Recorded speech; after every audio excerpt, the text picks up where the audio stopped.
Hello everyone, my name is Andy and welcome back to Building the Boss Board. This, I believe, is episode 29. I've kind of lost track here. Been a while since I've really bought some gear. Sold a couple small things, nothing crazy. This is going to be more of a Boss Board meets Deals and Steals kind of episode. Done it once before.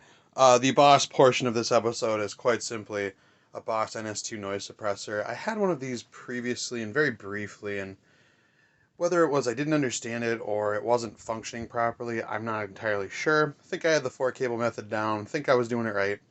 But was really having some weird results with how the gate or the suppression was working. So hopefully second time's a charm. This I got on through Facebook Marketplace. It was just 40 bucks, which is a fair amount cheaper than what I've seen it for. Usually these average between like 60 and 80, so I was pretty happy. And this was up in Roseville. I actually bought the second of the 2 giga delays that I've had, and I still have it, from the same person, which was kind of interesting. I recognized where I was. So that was kind of cool. This should make an appearance on the Super Boss board, or the Mega Boss board, if and when that sucker happens. So that was in Roseville. Just prior to that, I was in St. Paul and purchased this. Now, before you get too excited, this one is just a case. So I don't know what era this is. I know it's a Canadian-made Gibson case. It was 70 bucks. The reason I bought it is for the second one there, the Harley Benton. That sucker does not have a case, and as I've been moving gear and things around, I don't have a lot of stands. I mean, obviously there's the wall, but I've got more guitars than I've got hanger space. So, picked this up for 70. Definitely worn. We got some oxidation from strings.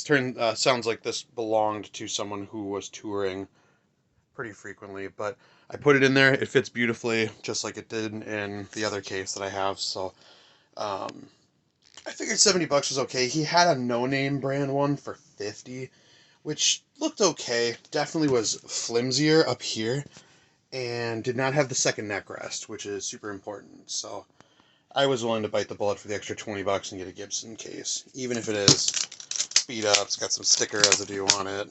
All the latches are intact, like, definitely road worn, but I'm okay with that. Still works. Earlier this week, I bought something even more interesting. I have been looking for a guitar with different kind of pickups. So this is another Les Paul. This is a 2016, let's see if I can get this right. It's a 2016 Les Paul 60s Tribute HP. In 2016 and 17, maybe for other years too, but in that area or era of time, they had the T, which was the traditional style, and the HP, which was the high performance. So the high performance series came with, maybe there's something special about the wiring, but 2 very special things. The first is that it would have the G-Force robot tuners up top. The second, let's flip this over, is that it has the, I think they call it the Access heel neck joint. Go figure, there's still like a tiny bit of finish checking there between the 2 pieces, which is kind of odd, but it still feels nice. The gentleman who I bought this from bought it as a husk. He bought just the guitar, no parts, no wiring. Oh, might as well flip this back over. So he added Grover locking tuners, and I don't think there's any extra holes, which is nice because I don't think the G-Force ones had any drilled holes. He added, these are Seymour Duncan, he called them Fat Cats, which I think might only be humbucker-sized P90s.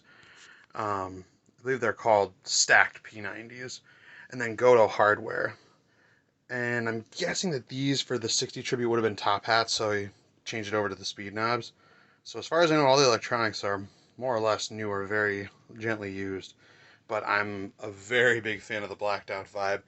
I understand that this is rosewood. I think this is after the Richlight stuff.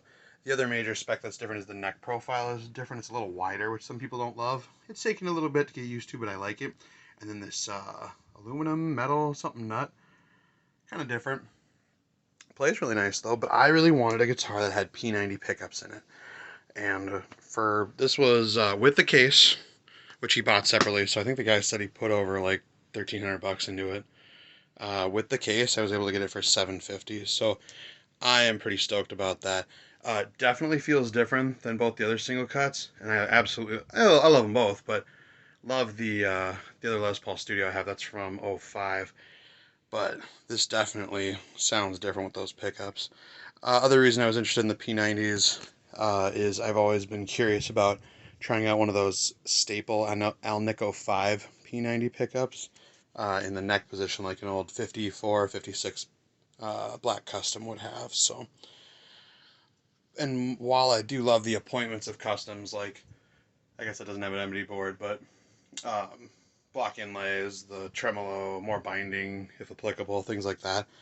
I'm actually way more into these stripped down ones that I can beat up a little bit. I don't have to be super nice to it. I'm not going to mistreat it, but it's, the idea is that it's a workhorse guitar.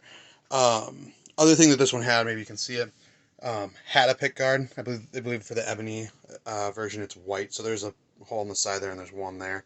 Maybe I'll add one, but for the moment, if you just kind of don't pay attention to that little hole, it looks pretty BA in black. So anyway, this has been Building the Boss Board 29 / Deals and Steals. Just some stuff that I wanted to show off. So anyway, have a great day. Like, comment, subscribe. Bye-bye.